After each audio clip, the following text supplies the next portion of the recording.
Hello everyone, JamieStarr here from the New World News Network. Today I'm going to do a video where I take the PBS NewsHour Are You Sexist quiz. And I already took this once, I'm just going to redo it for the sake of the video.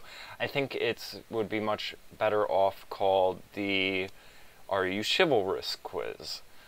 And it really shows how there's a sort of inversion in society's attitudes towards women, that just old-fashioned chivalrous views are now viewed not only as sexist, but hostile sexism and abusive.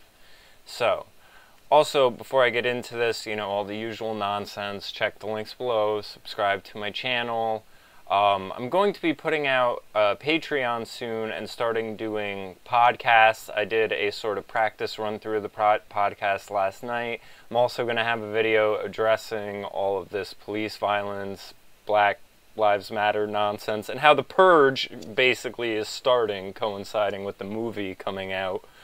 But I'm going to put a Patreon out mainly because I got an email from YouTube yesterday that all of my videos concerning the Orlando shooting, I cannot monetize them for some unknown reason. They claim it might be like extreme language or something. So YouTube is obviously showing a obvious political bias in not allowing conservatives to monetize their position, basically. And also there was a video about me going through a conversation I had with a troll in the comments section and just showing their standard debate tactics and how they function, and how they will say, they'll basically just work upon their presumptions of your emotional reaction, and how whatever you say, they will twist it to work into their narrative, and it'll just be them projecting their wishful thinking and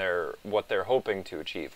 But for some reason, I can't monetize that either.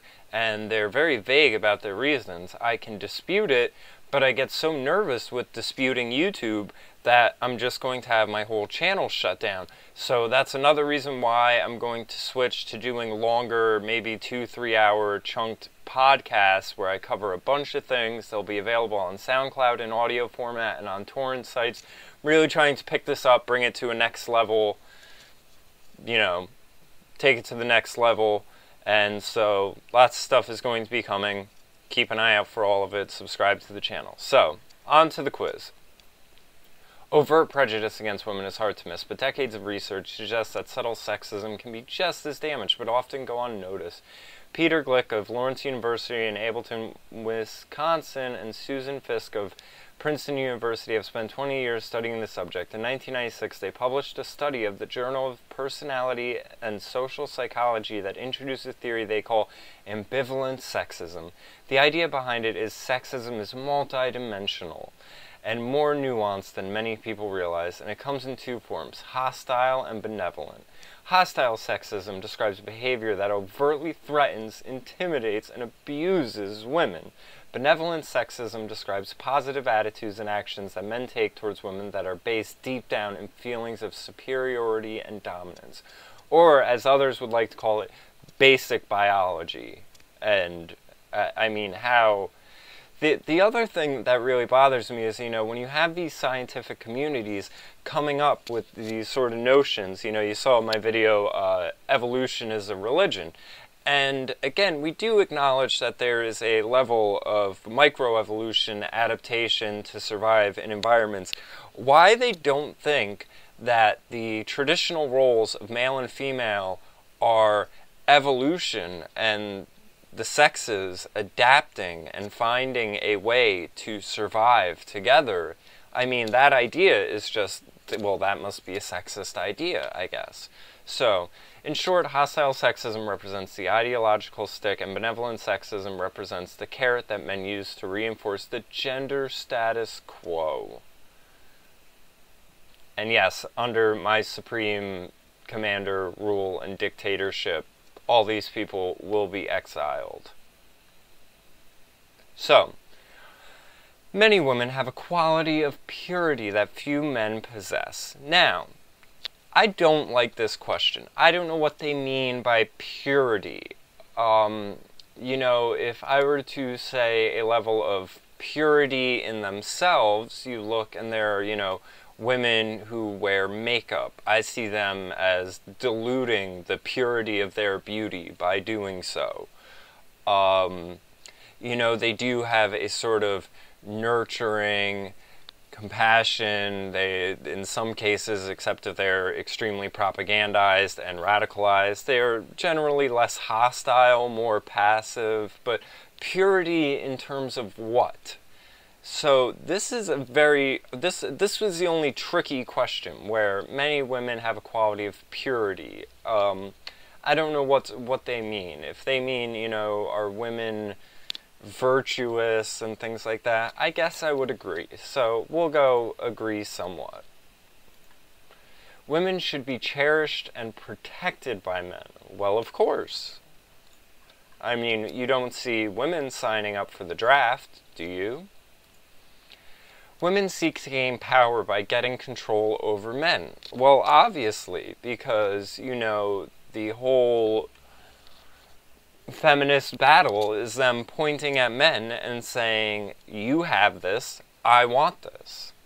So, obviously, I mean, even from my own personal relationships, I would be with women, I would, you know, we'd make plans together, say, you know, I want this out of life, I want this, I want this, I want the next thing, and we would agree.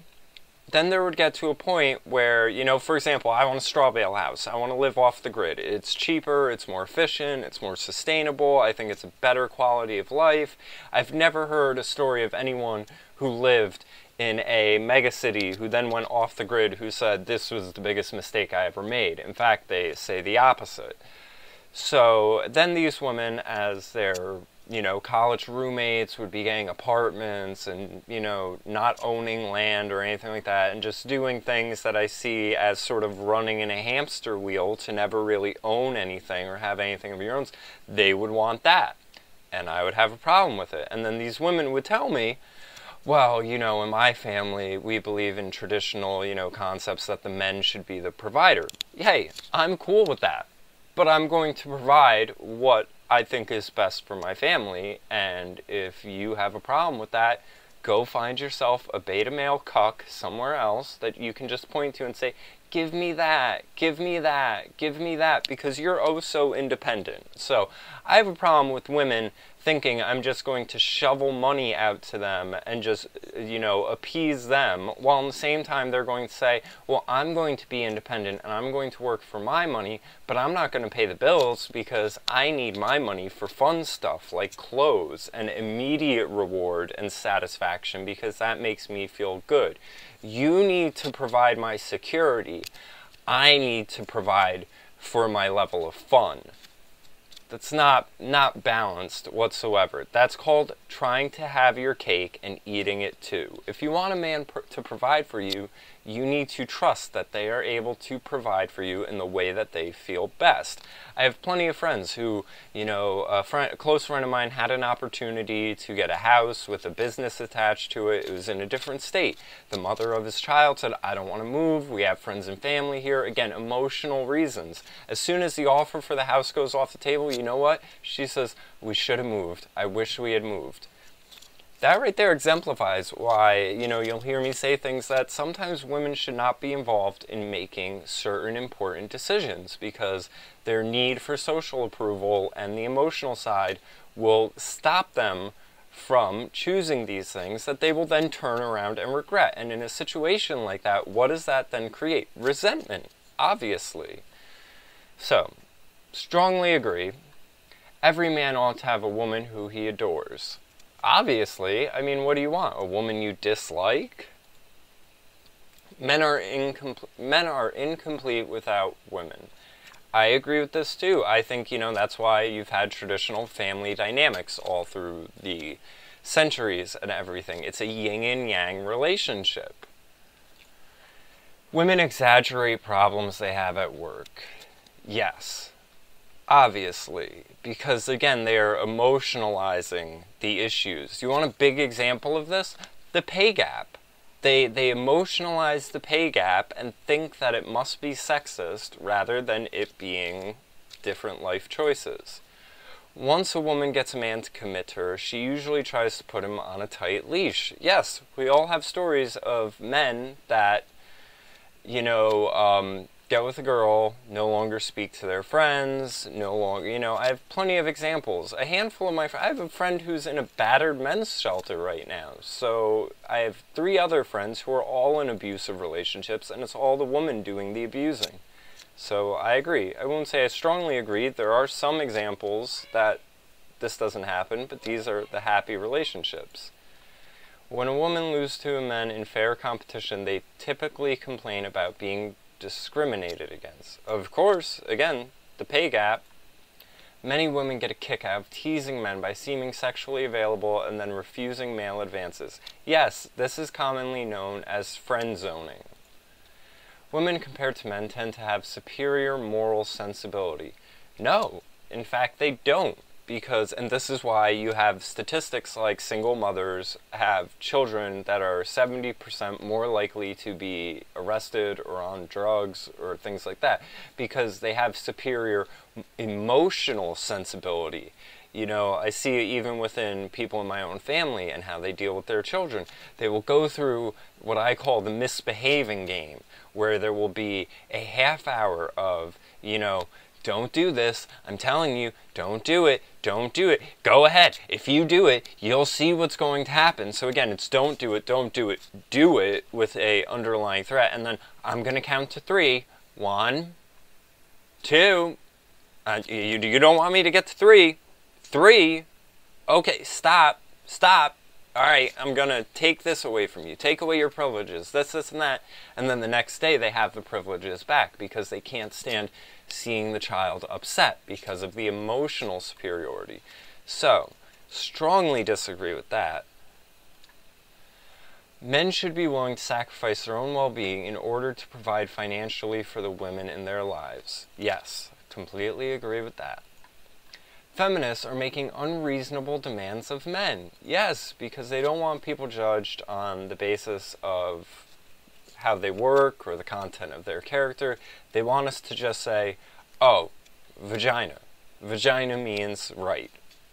I mean, Hillary Clinton's fucking presidency is an example of just a vagina being flaunted out as if it's superior because it's vagina. What is my identity? I'm a man. What's my age? 18 to 34. Do I live in the United States? Yup, New York. Some college. Probably around there. So let's see. Oh man, look, my hostile sexism level is almost off the charts. Hostile sexism describes behavior that overtly threatens, intimidates, and abuses women, especially those who defy male-dominated power. No, like I said, I just think there should be a yin and yang. And that when people acknowledge that they are the yin to someone else's yang, they will be able to work better as a team. No one is perfect. I mean, that's the thing. No one is perfect. And so, oh my God, I feel it boggles my mind that we have to explain and justify basic realities that we have all known since the beginning of time. Benevolent sexism perpetuates gender-based prejudice more subtly, fueling the notion that wonderful but weak, women need men to help and protect them and ultimately justify gender inequality. Okay, so what if we decide to just send a bunch of women off to fight our wars and everything like that? I'm a 4 on that chart. So, women, be very, very afraid.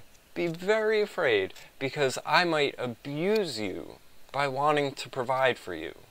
I might abuse and intimidate you by wanting to protect you and to treat you chivalrous, because chivalry is sexist. That's what it is. Old-fashioned ideas that, you know, women are to be revered and, you know, admired and adored, and that every man should have a woman that he adores and that inspires him to want to put himself and sacrifice himself for her and his family. Well, that's sexism. And all I can think is if that's not what you want, and I know women who are like this, women who have this crazy idea that somehow you can have a man and a woman who are just concerned with themselves, just functioning as sheer individuals with their selfish desires, and then somehow that's going to work as a team. That two individual selfish people will be an amazing team together somehow. I mean, it's so insane that I don't know how, and these are people with degrees and stuff who think this. These are educators, nonetheless, who, you know, are propagating people's children with these attitudes. It's so insane. So, I'm a wild and dangerous, intimidating, abusive sexist for those who haven't realized, according to PBS. But, again, you could put the same thing together and replace the word sexist with chivalrous, because this is just an Orwellian world we live in, where up is down and down is up. So, subscribe to the channel, check the links below. Hope you enjoyed it. This has been JamieStarr with the New World News Network.